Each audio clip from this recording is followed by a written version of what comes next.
पुरी तालबणियाठारे राज्यस्तरीय जातीय पंचायत राज दिवस चलित मास 24 तारिख में पालन हो। ए दिवस को श्रृंखला सहित पालन पर चूड़ांत प्रस्तुति बैठक आज पूर्वाह्न सर्किट हाउस सम्मेलन गृह अनुष्ठित हो।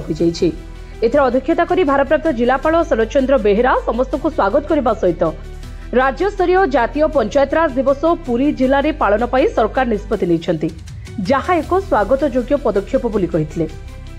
यहां सुंदर एवं श्रृंखलित भाव परिचालना करने को समस्ते निष्ठार सहित कार्य करने उपरे से गुरुत्व देथिले।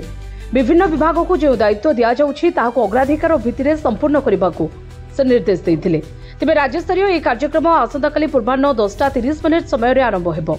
आभासी माध्यम प्रधानमंत्री नरेंद्र मोदी एथिरे संबोधित करिवार कार्यक्रम रही। तेबे एथिरे मुख्यमंत्री, उपमुख्यमंत्री, सांसद, विधायक प्रमुख जोग देवार कार्यसूची रही।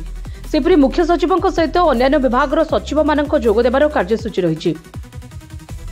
तेणु समस्त कार्य को सफल करने श्री बेहेरा समस्त सहयोग कामना करथिले। तेबे प्रारंभ में जिला परिषदर मुख्य उन्नयन अधिकारी प्रियरंजन पृष्टि कार्यक्रम संपर्क में सूचना देवा सहित उत्सव स्थल को प्रस्तुत करने, टेंट व्यवस्था करने, आसुवा लोक मानू सुविधा जोगाई देवा, पानीय जल व्यवस्था, शौचालय व्यवस्था, चिकित्सा व्यवस्था, विद्युत जोगाण व्यवस्था, परिष्कार परिच्छन्नता व्यवस्था, पार्किंग स्थल व्यवस्था, शांति श्रृंखला रक्षा इत्यादि संबंध में संपुक्त विभाग त्वरान्वित करने को अनुरोध करथिले।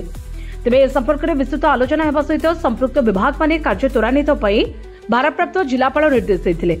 अन्यमानक मध्य अतिरिक्त जिलापाल राजस्व डॉक्टर शरदचंद्र महापात्र, अतिरिक्त जिलापाल प्रोटोकॉल नीलमाधव भोई, उपजिलापाल राजकिशोर जेना, जिला मुख्य चिकित्सा एवं जनस्वास्थ्य अधिकारी डॉक्टर रूपभानु मिश्र, अतिरिक्त उपजिलापाल नीलमाधव माझी, अतिरिक्त मुख्य उन्नयन अधिकारी राजीव बेहेरा, डेप्यूटी कलेक्टर मनीषा षडंगी एवं विभिन्न विभाग अधिकारी प्रमुख जोगदे आलोचना अंशग्रहण करथिले।